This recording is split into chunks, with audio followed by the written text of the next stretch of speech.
Hello, my name is Paula Artal-Isbrandt. As objects conservator, I have enjoyed working with ancient Greek vases from Athens for many years, and I've always been fascinated by them. These exquisitely painted vases in this exhibition were made 2,500 years ago, and they are evidence of the high level of Greek painting and drawing. We chose 3 vases, each one representing one of 3 ancient Greek painting techniques. We have a black figure amphora with 2 wonderful scenes depicting the famous hero Heracles. We have a red figure Stamnos depicting the sea nymph Thetis, who miraculously transforms herself into various creatures to escape the pursuits of the mortal Peleus. And then we have a white ground lekythos with a beautiful scene of 2 women holding offerings.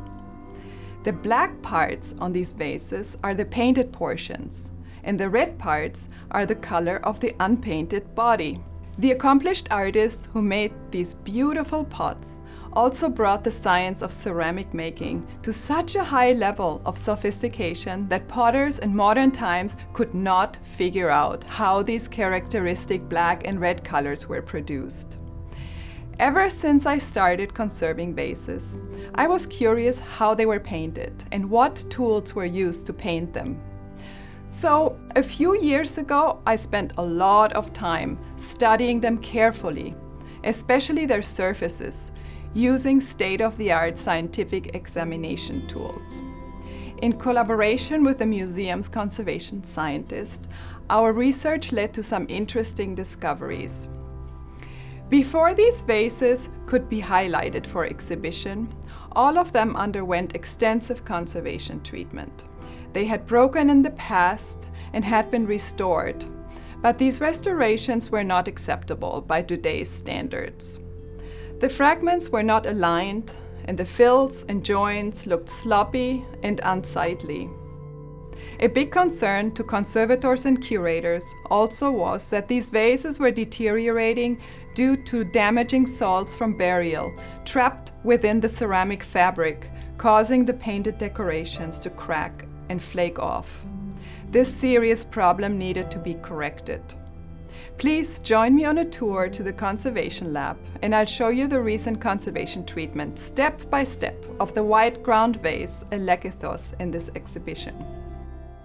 Using magnifying glasses, I began the conservation treatment by carefully removing the old fills within the margins along the glue joints with a scalpel. Here is a large fill on the shoulder of the vase that was made with a plaster-like material in place of a missing ancient shard. As I was carving it out, a page fragment from an old book with a sealing wax on it emerged from under the plaster. It was probably glued into the hole to serve as a support for the plaster. Here, I'm applying a temporary wax-like coating onto the red paint of the garment to protect it from bleeding into the white background. Then I place the vase into a bath of warm deionized water to soften and dissolve the old glue and the salts trapped within the ceramic body. When the neck came loose, a small hidden inner vessel emerged. Slowly, the vase came apart. It was broken into more than 50 pieces.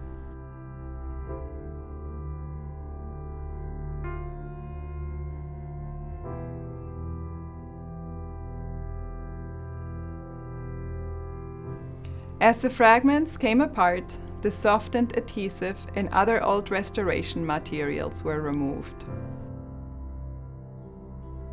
The fragments were left to dry then, and this step probably took about a few days.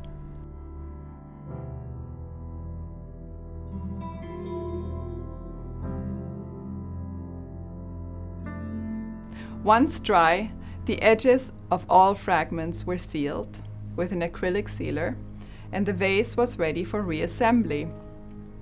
I used an acrylic adhesive that we mix ourselves in the lab to put the vase back together.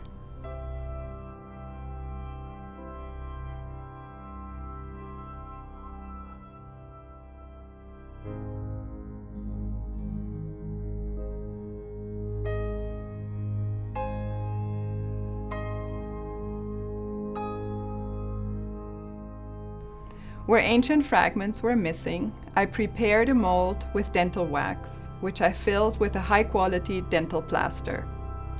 Here you can see the wax mold with the plaster in place.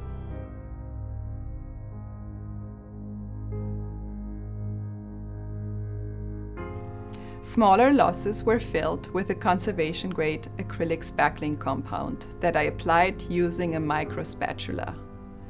To keep the spackling compound from getting onto the clean edges of the vase, along the margins of the adhesive joints, I applied it through a slit cut into a piece of acetate film. Once all the fills were shaped and sanded smooth, I painted them in with acrylic paints.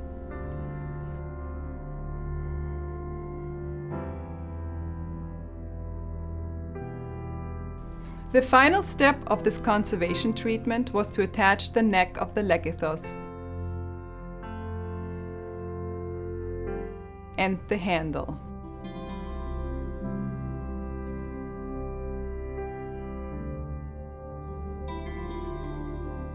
This ancient masterwork is now stable again. It will no longer deteriorate because the salts are gone.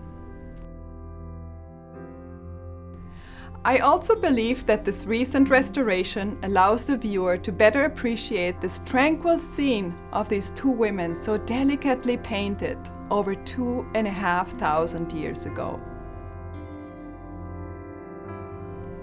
I hope you enjoy looking and learning about these treasures as much as I've enjoyed studying and conserving them.